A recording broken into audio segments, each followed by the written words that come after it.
буга чейин деле эки министрлик өзүңөр бир ойго келип туруп келсеңер болмок Венера Калбековна. Анан азыр эме депутаттар чечет, добуш менен чечилет, бирок менин да оюм ошондой.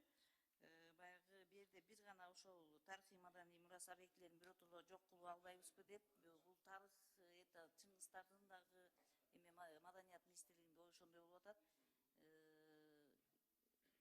Урматтуу Гүлкан Сакиновна, сиз берген оюңуз тура эле. Ушул ойду да Илимбек мырза да айтып кетти. Бирок бул азырынча концепция, урматтуу депутаттар. Экинчи окууга биз сунушту киришсек болот. Туурабы? Эки министрлик дагы ушул маселе боюнча дагы кайрадан иштеп чыгасыңар. Анан кийин биз неме бул концепцияны колдоп коелу, урматтуу депутаттар. Айда Садбековна, сизге сөз. Менде мындай суроо болуп атат да, если тизмеңер даяр болсо, если эки министрликтин ортосунда келишим бар болсо, анан эмне анан комитетке алып келип бири-бириң менен сөз талашып атасыңар? Биринчиден, экинчиден, мыйзам долбоорун алып келип аткандан кийин биз деген бияктан ойноп отурган жерибиз жок да. Бергиле мен маалыматты так кылып.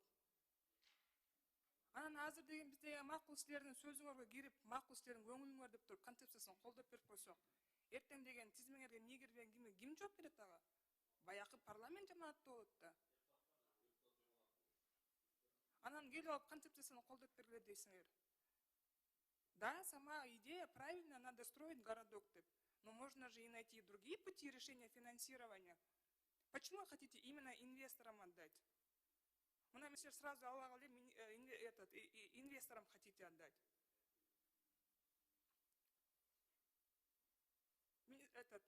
Айсулаим, я бы хотела тоже к вам обратиться, да? Вот вы ходите тут, бегаете, поддержите, поддержите. Мы хотим поддержать. Но мы же тоже должны за пределами, как говорится, этих дверей отвечать. За что мы отвечаем деп. Азыр келип менден шайлоочулар элдер сураса эмне деп жооп берем? Оба колдоп бердик, бирок биз деген тизмесинен кетиребиз деп айтып беребизби? Же кандай болот? Добушка коюп берсеңиз, Венера Калбековна.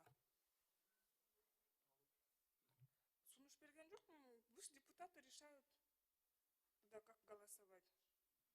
Просто так же тоже же не делается. Это же целый комитет. Комитетке келгенде толук кандуу маалымат бериш керек. Биз деген жөнүнө отурган жокпуз да мына. Биз окуп чыктык. Тизмеси жок. Эки министрдин ортосунда келишими жок. Анан биз кандай добуш беребиз? Жок артка калдырткыла, же болбосо четке калат. Айсулуу Дөлбаковна, сизге сөз. Саламатсыздарбы, урматтуу депутаттар жана жыйындын катышуучулары. Азыр аябай кызуу талкуу болуп калды. Ошончо Венера Калбековна, мен бүгүн суранат элем, күн тартибинен алып берип турсаңыздар, мына бүгүн түштөн кийин комитет бюджет карайт экен. Ошол комитет карап чыккандан кийин, берде көбүнчө мүлктүн маселеси болуп аткандан кийин, анан кийин кайра соц комитетке чыгарып берели. Ошону сунушум күн тартибинен алып берип турсаңыз. Бүгүн күн тартибинде бар ушул маселе, урматтуу депутаттар. Эрлан Калчырович, сизге сөз. Дагы эмне кылып туралы, дагы кандай кылып туралы? Силер кандай кылып биз айтып бербейсиңер силер? Биз канчада жумушка келели, канчада кетели?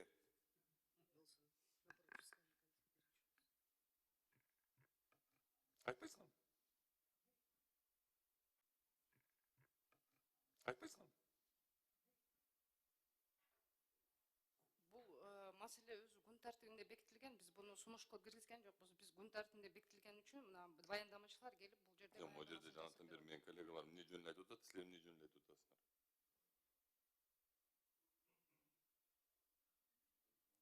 Конфликта не должно быть. Силер эл өкүлдөрүн вообще эле мындай эмне кылып алдыңар уже? Каалаганда өз үчүн менен кирип атасыңар могу. Силер өзүңөр конфликт менен кирип атасыңар, түшүнүп атасыңарбы? Биз кылып аткан жокпуз аны, бияка алып келип еще дагы бизди мындай кылбайсыңарбы, аны тигиндей кылбайсыңарбы, мындай кылып атабыз деп. Неме Венера Калбековна, артка түртпеле, давайте против голосуем. Колунан өздөрү кылсын алган.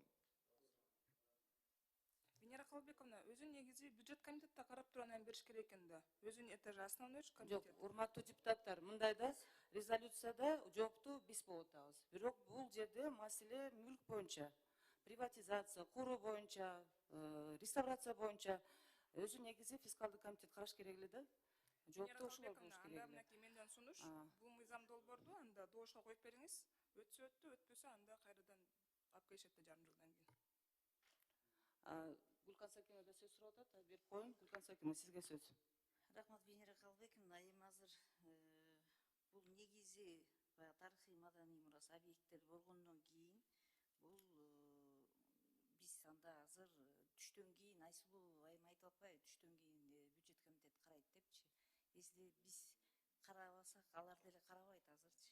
Биз карап беришке. Ошон үчүн азыр кайра биз муну караш үчүн биз айтып атабыз дейм, бул бир тарыхый маданий мурас объектилери болсо, биз аны резолюцияны анда суранып туруп, Венера Калбековна, резолюцияны өзгөртөлү, же болбосочу жооптуу комитет, мисалы үчүн фискалдык комитетке көбүрөөк таандыктай сезилип атат да. Ошон үчүн анан биз бир окуудан концепциясын карап берсек, ошо туура болот го деген чечимге келели, билбейм, менин сунушум. Күн тартибинен алуу боюнча деп атасызбы сунушту? Азыр кой туруңуз, Эрлан Калчырович, азыр 1 минут. Мен эми сунуштарды добушка коюшум керек, анан добуш менен чечели, урматтуу депутаттар. Гүлкан Сакина, күн тартибинен алуу боюнча деп атасызбы? Сизде сунушуңуз күн тартибинен алуу боюнча. Анда урматтуу депутаттар, 2 сунуш түштү. Бир сунуш Аида Исатбековна добушка коюңуз деп атат, концепция боюнча. Мен добушка коем, урматтуу депутаттар, ким макул? Венера Калбековна, Аида Исатбековна берген смотрите, сизге азыр как председатель вам поступило 3 сунуш түшүп атат да. Сиз баарыбыздын тең көңүлүбүздү калтырбай, ар бирибиздин сунушубузду өзүнчө коюп бериңиз. Мынакей биринчи сунуш Айсулуу Болотбаковнадан болуп турабы?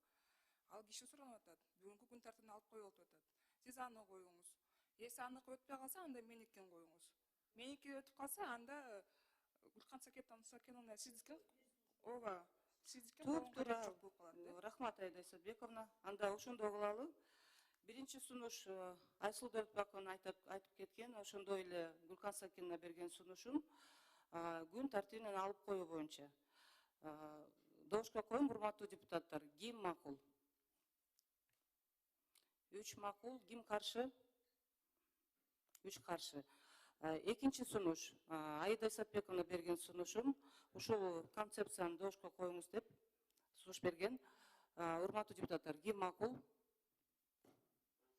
Ким каршы? Экөө воздержался. Бир каршы, экөө воздержались. Урматтуу депутаттар, юристтер эми көргүлө, бизде 2 сунуш, 3 сунуш болду.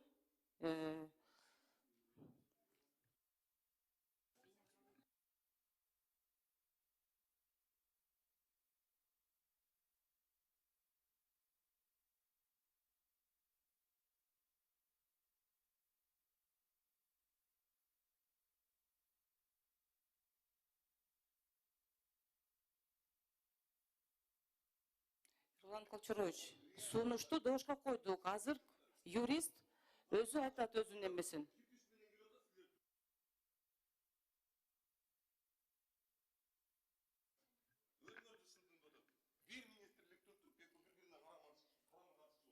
Эрлан мырза.